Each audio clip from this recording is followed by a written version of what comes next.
Now, the greatest radio shows of all time. Suspense. The Shadow Node. Washington calling David Harding, counter-spy. Classic radio theater. The Great Gildersleeve. Fibber McGee and Molly. Dragnet. Gunsmoke. The Lone Ranger. Now, step back into our time machine with your host, Wyatt Cox. Good evening, friends of the Inner Sanctum. All right, this podcast, we will conclude our look at the day before VJ Day, August 10th, 1945, 80 years ago today, as it was broadcast on WEAF in New York, NBC's New York City radio station.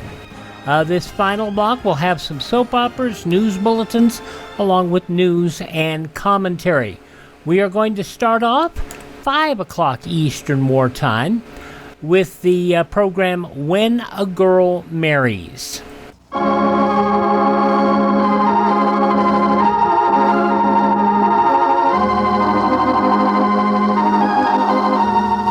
When a Girl Marries. Sure Gel, the famous powdered pectin product for making jams and jellies, presents another absorbing chapter in the true-to-life radio drama When a Girl Marries. A story of young married life, dedicated to everyone who has ever been in love.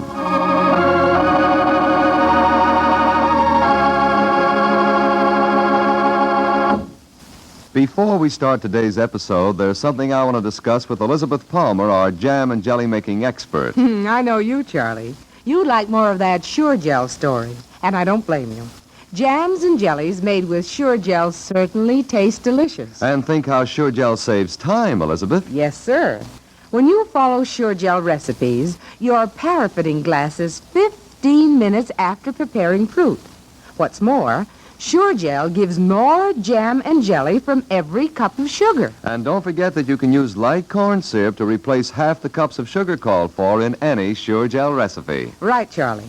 And remember, if you can't find the fruit you want, you can make delicious jams and jellies from any available fruit with Sure Gel. Just follow the recipes that come with every box. There's a separate tested recipe for each fruit with Sure Gel. Right. And Sure Gel not only saves time and sugar, but it also gives you half again more glasses than you get with the same amount of fruit in long boil recipes. You're sure with the 65 home-tested recipes in every Sure Gel box, because you get separate recipes for each fruit. Yes, for more and more delicious jam and jelly, follow the recipes in every box of time-saving, sugar-saving Sure Gel.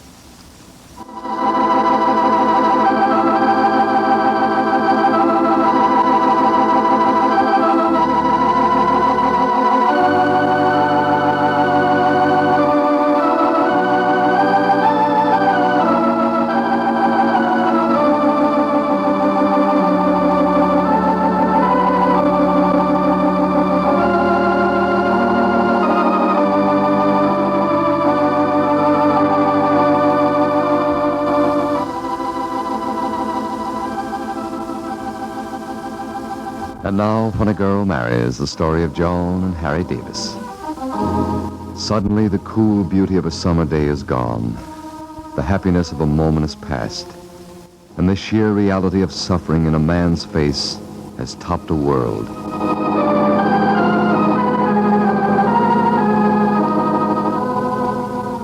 That happened to Irma Cameron just a moment ago. Just a moment ago when Cathy, helping her mother house clean the kitchen, upset a bucket of water rather than face Steve Skidmore coming up the road. And now Steve is standing before Irma, silent, belligerent-looking, as Irma repeats. Steve, there's something wrong. Irma, hadn't you better mop up the water? No, Steve, let it go. The bucket Cathy upset? Cathy... In her hurry to get out of the room? Steve, let's go on the porch. You're tired. Tired. There wasn't much water in the bucket. Here, I'll get it up. No, Steve. Well, I'll help then. I don't know what got into Cathy. I do. It was such a beautiful day, I wanted to clean the kitchen thoroughly. I've been canning the last few days. Your house is always clean, Irma. Oh, Steve, I was so happy this morning when John gave us an estimate of our potato crop. We're going to have a surplus, Steve. It'll mean a nice little nest egg. Let me have the mop. Oh, it's all right now, Steve. Here, I'll just put the bucket outside, and then we can sit down. I want to talk to you, Irma. Yes, Steve. There. What is it, Steve? I'm not going to be able to come over here anymore. Steve. Oh, no. It wouldn't be safe. Not coming here anymore? No. But I thought you always considered this a second home. That has nothing to do with it. Now that you're alone, I'm not coming over here again. Not while there's a likelihood of Harry Davis being around. What has Harry to do with us? It wouldn't be safe for me to meet him. But, Steve, this is my home. Regardless of the fact that Joan is my best friend, I don't see why that should affect your coming here. Irma, I've made up my mind. Well, suppose you don't see eye to eye with Harry. I don't want to talk about it. Suppose you should meet him here. I'd be liable to kill him. Steve. That's why I'm not coming. Steve, this isn't you talking. This isn't the Steve I've always known. The Steve you've always known doesn't exist anymore. Oh, yes, he does. The man you see standing before you has nothing to live for. Nothing at all. That isn't true, Steve. Goodbye, Irma. Don't go, Steve. I won't let you go. You came here to talk to me. You said you did. Goodbye, Irma. You can't do this to me, Steve. I've always been fair to you. I've always listened to you. You have no right to leave me. Not until you've talked to me. Not until you tell me what's happened. Nothing's happened that hasn't already. Yes, it has, Steve. No. You're better, Steve. I know you are. I've seen you progress since you left the hospital. Yes. Since I lost my arm. But you've discovered you can still work. You've discovered that didn't really matter. The loss of my arm is unimportant. Well, then what else is there? My self-respect. Oh, Steve, what do you mean by that? I'd better go, Irma. No. Not until you've talked to me. I have a right to know. I demand that right. Steve, I saw you when you were really sick. You came back here. I saw you find yourself again. I saw you go back to your job. Yeah. For what? For yourself, Steve. For this same self-respect you're talking about. There's only one thing I can do for myself. For what's left of myself. And that is to make Harry Davis pay for the destruction he's caused. Steve. Make Harry Davis take over a little bit of the responsibility, the havoc he brought into Betty's life. Always Betty. Yes. Hasn't she done enough damage to you already? What are you talking about? I'm talking about a woman who would marry a man and not live up to her contract. And not care for him at all. Only insofar as she can advance herself in her own selfishness. That's enough, Irma. All right, Steve. You're like everyone else. You're influenced by Harry Davis. Oh, no. Oh, yes. He has a way with women. Any man can see that. No. He can wrap them around his little finger. Steve, listen to me. Harry Davis has nothing to do with the trouble Betty caused. Don't make me laugh. Steve, listen. He's had to pay a price, the same as you have. What do you mean? What price did Harry Davis ever pay? He nearly lost Joan. Yes. But he didn't. That was fate. Fate. It's true, Steve. He was caught in the same trap you were caught in. Caught in his own trap? Is that what you're trying to say? No, not in his own trap. Steve, in the trap that Betty set to get what she wanted out of life. I'm sorry you said that, Irma. I'm not. Because it's what I've always wanted to say. What I saw happen that night at the school dance you took me to. The dance where you met Betty. What happened? You... Well? Oh, Steve. Nothing happened that I know of. But that the most beautiful girl I ever saw came into the room. The most beautiful and the most lovely girl. A girl who had no business to be in Beechwood. Who should have been home with her mother. Then why did she come here? Why? Because Harry Davis made her. Steve, don't be so blind. Harry loves no one but Joan. He never did. And you talk about me being If blind. you could see them together, you'd know I'm right. Me blind. You are, Steve. Harry and Joan came back here to begin their life all over again. To find their happiness again. Harry Davis came back here for only one reason. To laugh at me. To laugh at a man who got in his way. Who married the woman he was in love with. Steve. It's the truth. I can't believe my ears when you say a thing like that. Truth is often hard to believe in. Oh, Steve, you can't say that this is the truth. I told you this talk would do no good. For either of us. Oh, Steve. Goodbye, Irma. You can't go yet, Steve. You can't. I've got to make you see. I've got to find some way to make you see. I do see, Irma. That's the trouble. I do see. Steve. I see what's happened to my life. I see what I had 2 years ago. And I see what I have now. Steve, listen to me. And I see also what Harry has. A wife who blindly worships him. A son. A home to come back to. Everybody helping to make his way smooth. Oh, Steve. Yeah, well, what do I have? I hoped you had some feeling about my home and about the children. That's a good one. Oh, don't, Steve. Cathy can't stand the sight of me. No. Now, don't try to lie, Irma. I'm not. Even seeing me at the kitchen door. Cathy's Even young, seeing me come into the house made her knock over the bucket of water to get away from me. That's what I mean to Cathy. Steve. Just remember one thing, Irma. I'm going to take justice into my own hands. I'm going to see punishment is meted out to Harry Davis the first time our paths meet.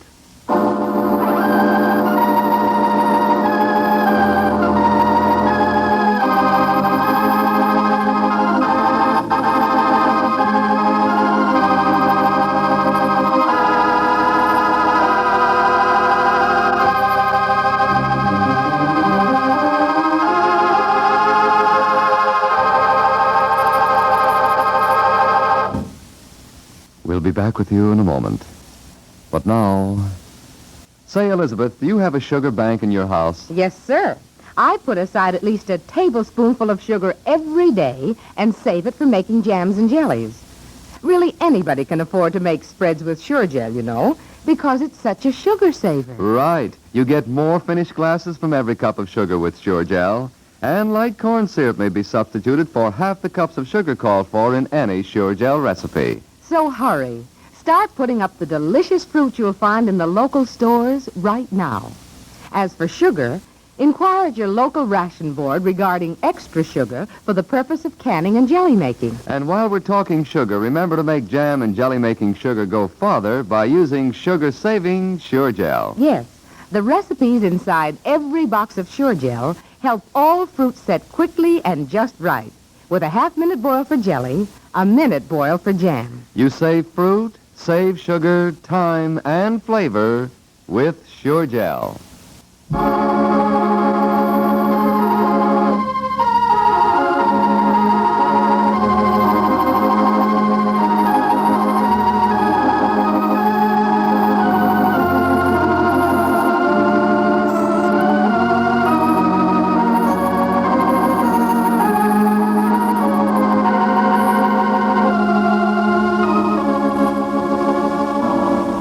Without another word, Steve Skidmore turns on his heel and walks away.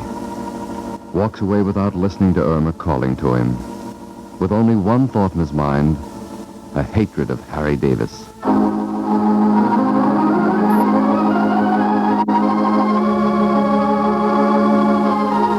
Well, there until Monday at the same time, we leave the story of When a Girl Marries, written by Elaine Carrington.